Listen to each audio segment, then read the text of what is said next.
Joining us from Washington, Republican Congressman from Texas, Representative Ron Paul, also joining the conversation this morning. And with us at the table, Editor-in-Chief of the Daily Beast and Newsweek, Tina Brown. Hi. Great to have you all on board. Here. Where do we begin? State dinner or Wall Street Journal polls? Well, I'm not sure which is a better story. Let's go to Ron Paul first. Oh, okay. And Ron, it's always good to talk to you. Thank you. Good to be with you. We've got new NBC News Wall Street Journal poll numbers that show that Barack Obama's numbers have gone up a good bit. I'm wondering, is it possible that he could use this popularity to strike a deal to actually bring down the debt? Well, it's always possible. You know, politicians are politicians, and when the handwriting's on the wall, you know, sometimes they tend to change their ways. So it seems like he is bending in that direction. But, you know, the job is overwhelming. To really cut spending is not going to be easy for anybody. But at least the rhetoric is changing, and hopefully some good will come from it. But I'll wait and see what the results are a year from now. And so, since you've always been honest, one of the few people that's always been honest about our party's inability to control the debt. You've seen the new Congress that's come in. Does it seem like these Republicans get it more than the Bush-era Republicans that we need to cut our debt? Well, the dynamics are completely different. You know, as well as I do, that when you have a Republican president that's pushing big programs, and then the leadership in the House and the Senate, if it's Republican, they have to carry his water. It's completely different. Now, when Obama is president, he's an easier target. So I think the House especially will stand up, and they will have a much better record because it's sort of a partisan thing this time. But I think deep down in their heart, they're not about to do the repealing of not Obamacare, but repealing most of the programs I find, not technically part of you're supposed to be part of the federal government. So, no, that's not going to happen. So the momentum is too great for any significant cuts to occur. And, you know, Arianna, that is one of the things that is so disappointing that, and I always said this during the Bush era, why is it that we could stand up to Bill Clinton on big spending, but we couldn't stand up to our own president? And as Ron said, his conclusion is my conclusion, anybody that's been there, that when the same party runs Washington, it's like a club. Everybody's scratching everybody's back, and it's costing taxpayers billions of dollars. Well, and right now we have some congressional oversight beginning to be exercised, say, over our spending in Afghanistan, Congressman Paul.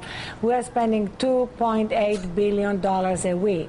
Isn't that a place where we can see some immediate spending cuts instead of continuing to pursue what is clearly an unnecessary and unwinnable war? Well, you and I may agree on it, but, the progressives that are on the Democratic side and the conservatives on the Republican side have no intention of cutting any of that. I mean, they're not serious about cutting that. See, this is where I think you should have compromise. I'm not much in the business of compromising. I like coalitions, but this is where we should compromise. The people who like this militarism ought to compromise with the people who like welfarism in saying, hey, look, let's cut $100 billion out of military, let's cut $100 billion out of domestic welfare. I mean, that would be a true compromise. But otherwise, if one side argues, well, we have to cut the military, we have to cut welfare, we'll never get any place. But I do think it's easier to cut overseas spending, politically speaking. I think I can make the case that we should bring our troops home, change our foreign policy, quit these ridiculous wars. We would be safer and richer for it. And that's my argument. I think I could actually sell that politically easier than saying, oh, okay, let's cut medical care for the elderly. That doesn't make any sense to me. Tina Brown, politically speaking, doesn't President Obama have the room to do this right now, given the dynamics in Washington, his approval rating right now, an 8-point jump from December, and the events of the past 6 to 8 weeks with the tax cuts and appealing to Republicans? Where's his base going to go anyway? I agree. I mean, I think that Obama now has really got a chance to do stuff he wants to do and just make them all look small. somehow the Republicans have set themselves up to be, it's like they're behind the curve. I mean, it's very interesting to see them. First of all, they rode a curve in that last election. Now they feel completely behind the curve, and I feel that Obama has kind of surged ahead to kind of wrong foot them. Somehow everything about what they've been doing in the last few days, I mean, I think that the health care thing, they make themselves look ridiculous. That ship has sailed, and I think that the American people know that ship has sailed, and it just looks futile and nihilistic. Now, then Boehner not attending the dinner made himself small, and it's like all of these imagery things. I think they're losing that battle. Hey, Pat Buchanan, I had argued a couple of days ago, and maybe it's just wishful thinking on my part, if Barack Obama would embrace the Debt Commission's entire recommendation, he, of course, would have Democrats angry with him, but more importantly for himself politically, he would find the middle ground. And Republicans, most Republicans, other than people like Ron Paul, who would agree that we need to actually make serious cuts, I think Republican leadership would be tongue-tied. They wouldn't know what to do, and Obama would have the middle, and I think he would be in an unassailable political position. Is that a possibility? It's remote, I think, Joe, for this. I mean, is it going to be done? I don't think so for this reason. Republicans won't go along with the tax hikes. They can't go home and do that. And the Democrats are not going to cut Medicare, Medicaid, and Social Security. So let me ask Ron Paul this. Ron, if the Republicans and the interventionists are going to keep the war policy going, and the Democrats in the Senate are not going to cut Medicare, Medicaid, Social Security, we're going to have the third straight $1.4 or $1.5 billion deficit. How long do we go forward with these kinds of deficits before you have some international crash? Well, I think we're on the verge of it, and actually the national debt goes up faster than the deficit. So we were 1.7 last year, $1 trillion increase in the national debt. No, the timing is unpredictable, as most of us should realize, but the inevitability of continuing this kind of spending will lead to the crisis. And of course, I argued that this was the setting of the stage for many, many years, maybe decades, that we had embarked on this. And this should bring us all together. I mean, all spectrums, if they care about their country, that we ought to be talking about it. I have worked with the progressives, and I can get a lot of them to agree that deficits aren't that good, and they might want to balance the budget differently, but they know deficits are bad. And I think that, the foundation has been totally eroded out of the monetary system. It's the worst conditions this world has ever seen because it's based on a fiat standard which is worldwide, and because of the internationalization and the communications we have today, it is worldwide. It's a worldwide bubble with these fiat currencies. Very, very vulnerable, and one day it's going to break loose, and maybe it could be next week, next month, or next year, but it will come, and people have to realize that. So when people say, oh, we can't cut this and we can't cut that, what if they knew that if in a year from now there would be nothing functioning because the dollar doesn't work? That is much, much worse. And, we've been talking, but Ron's been talking about this for a very long time. I've been talking about it for 15 years. Nobody's been paying attention. But the fact is now, Arianna, you look at the country of your birth, Greece. It happened there. Portugal, Ireland. This morning, Spain is scrambling this morning to line up bailout money so they don't face an economic collapse. It's happening across Europe. Joe, it could happen here. There's no way we can make significant cuts without growing the economy. And that's really the problem. And I agree with Tina that the Republicans sound completely behind the curve, but they have won the battle when it comes to which is the greatest priority, reducing the deficit or reducing the long-term unemployment with 27 million people out of work or underemployed. That's really the big division right now in the country. And Obama is siding more with the deficit hawks than with those who think that the jobs crisis is more significant.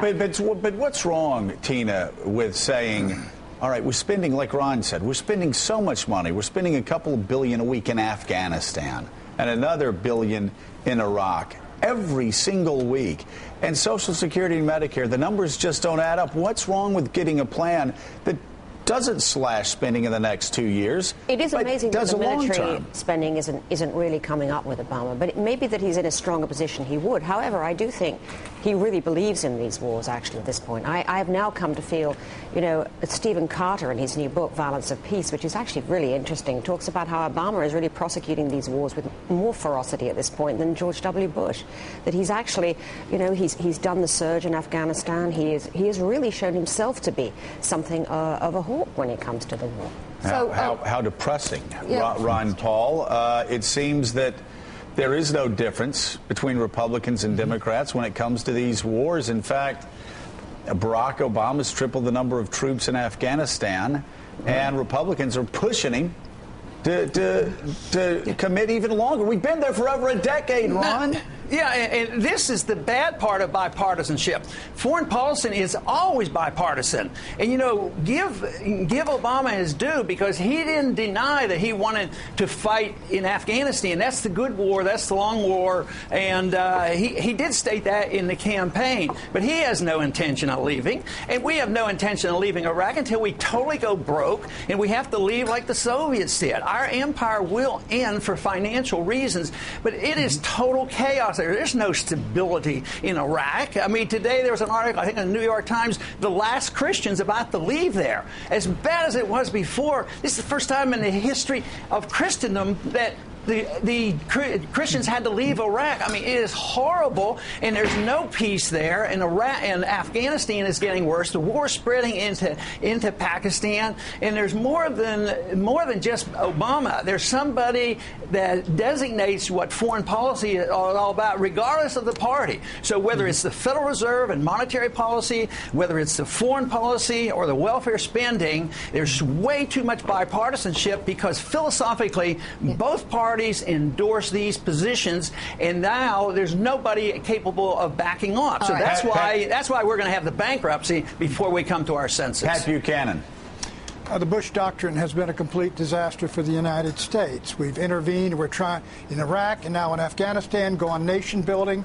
The whole area despises and detests the United States. Every time they have a free election, our people that don't like America tend to win. Now you've got this thing going down in Tunisia, Joe. I think the United States is on the verge of really, because of our policies, because of the basic Bush policies and the tilt of those policies, I think we're in real danger of just being thrown out of that region of the world. It is disastrous, not only militarily and diplomatically, but financially. It is disastrous. And the most staggering thing is that while both parties conspire to keep us in Afghanistan for another decade, and this is what we've been warning about for some time on this show, America sleeps. But, you know, we're not even really, as a nation, discussing it anymore either. Nobody cares. Afghanistan is sort of off the table. Nobody cares. In the meantime, China is spending billions of dollars mining Afghanistan's precious mineral resources for its industry, while we are spending hundreds of billions of dollars prosecuting an unwinnable war. Who do you think is going to be the winner? Well, and while we have been pursuing these wars over the past decade, while we have been sending young men and women to foreign lands to die, China has been using that decade to gain strategic alliances in Latin America and Africa, across the globe. We are every day we stay in Afghanistan. Every day forward that we stay in Iraq is a day that we damage America's future. It is not a close call about it, though. We have to now reconvene that national conversation. Representative Ron Paul. Thank you, Ron. Very good to see you again. Thank you very much. Good to be with you.